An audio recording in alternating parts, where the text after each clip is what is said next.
All right, let's dive in with the two-time Super Bowl champ Bryant McFadden. B-Mac, Green Bay looking sharper than most weeks we've seen them this season. Just surface impressions here of what the Pack were able to accomplish here on Monday night. They're running the football the way they were able to tonight. This offense can be very, very efficient, right? You didn't have to do a lot in regards to Aaron Rodgers because Aaron Jones, Dillon, those guys did a lot of the dirty work, and hats off to the offensive line as well, paving the way for the running backs. And defensively, they got after Baker Mayfield. Baker Mayfield had difficult opportunities trying to stand tall in the pocket without the pocket collapsing. So this was a team in the Green Bay Packers, Joe. They played against a team at home that they were better than, and they showcased that for 4 quarters. B-Mac, you know, the records are what the records are, and on a percentage basis, the Packers inching a little bit closer to the playoff picture, only a game and a half back of the current 7 seed in the Commanders after this win. We just got done watching the Commanders and the Giants. The records are what the records are, but if you're sizing up this Green Bay team against the Commanders and the Giants, I mean, where's your main takeaway there in terms of looking those teams in the eye and saying, that spot belongs to me? Yo, Joe, that's a good question when you talk about all 3 teams. You know, currently Washington and New York, they hold playoff spots. And the Packers, with the win tonight, they still have an outside chance. Washington, New York, they have been more consistent than the Green Bay Packers.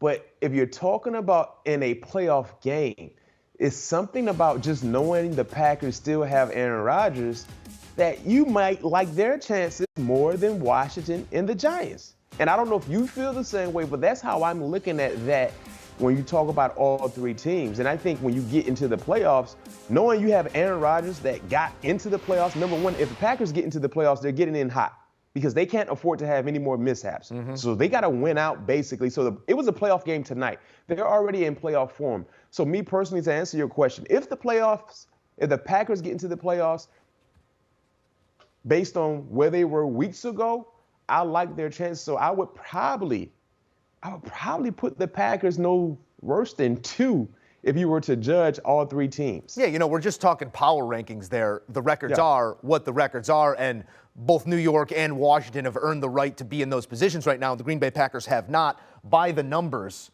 Packers prior to this game, their playoff chances, 6% chance of making the playoffs after this win. 8%. So not a huge difference here as we just saw the road ahead. It goes at Miami, then Minnesota and Detroit at home. I do want to talk here about LA a little bit as well, because coming off of that Baker moment, some magic, that final 4 minutes of the game we saw 11 days ago, this was not that same Mayfield. Maybe it was the same Mayfield we saw for the 56 minutes in that game. What'd you make of Baker's performance in this one? Yo, Joe, I wasn't surprised. Remember I said during the pregame show, playing the quarterback position in the National Football League is easier when you're at home, right? And we saw Baker look pretty good considering the circumstances in which he was dealt a week ago at home against the Raiders. Playing on the road in the climate that he played in tonight, in that hostile environment, a playoff-like atmosphere, I felt like we would see the Baker Mayfield that we thought we would see last week. You know what I mean? So that surface tonight, because played against a more difficult opponent, just being on the road was difficult for him. And that defense, they got after him. His offensive lineman didn't do him any favors in trying to protect him as best as possible. So what I gathered from Baker's performance was this is what I thought I would see last week. It was just a week late. But he fought, he competed. That interception, you can't just put solely on Baker Mayfield. Kenny Clark was basically right there who, altered the pass a little bit. He had some missed opportunities from his wide receivers, some missed passes as well. You know, Baker Mayfield, they didn't lose the ball game because of Baker Mayfield. I'll say that. You know what I mean? This guy just arrived over a week ago, so he's out there competing and giving it his all. But there were some miscues, and I'm not surprised. And to be fair, no Cooper Kupp in that receiving core, no help on the defensive side, at least what we're used to up the middle. 156 total yards here for LA, fewest ever during Sean McVay's tenure calling those plays, whether it's Baker or whoever it is under center. They have never struggled this mightily on the offensive side of the ball in terms of total yardage. What does this LA team look like next year, Mac? We talked about it a little bit on the way in, and if Baker is a piece moving forward, you said you like him in that backup role behind perhaps Stafford if he keeps rolling this thing out. What's one thing you expect to see out of LA next year? That's a good question, right? Will Matthew Stafford return? Remember last year after the Super Bowl, we heard rumors that Sean McVay may leave. The same was said about Aaron Donald. Now, granted, Aaron Donald signed a contract extension, so you think he would be back into the fold. How will this team look? I don't know. I think there's a lot of uncertainty with the Rams moving forward after this year, especially when you look at the difficult year they're currently involved in. I think it's all about the quarterback, right? If Matthew Stafford is back along with Cooper Kupp, you know what I mean, maybe adding a piece here or there, you like their chances.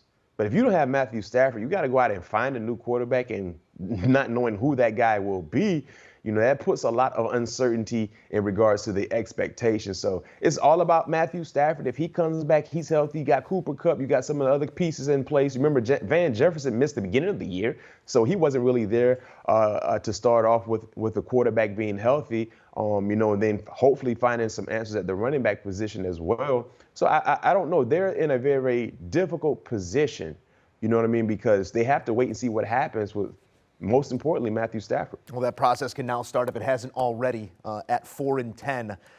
It's a historically bad season coming off of the Super Bowl and now mathematically eliminated from playoff contention. The Packers, however, are not inching closer to 500. Let's take a look again at that NFC playoff picture as it gets ever more interesting. I mean, from top to bottom, Eagles likely going to be without their starter for at least a week, if not longer, sitting at 13-1. They're just about there, punching all tickets, having the bye, being where they need to be. Vikings, some questions out in front of them. 49ers with Brock Purdy.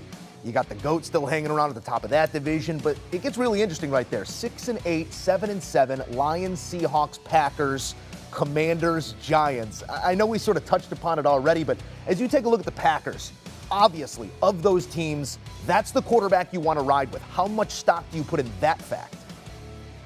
I put a lot of stock in that fact in regards to the Green Bay Packers, but they need so much to happen for them to get in that I don't believe they have a shot.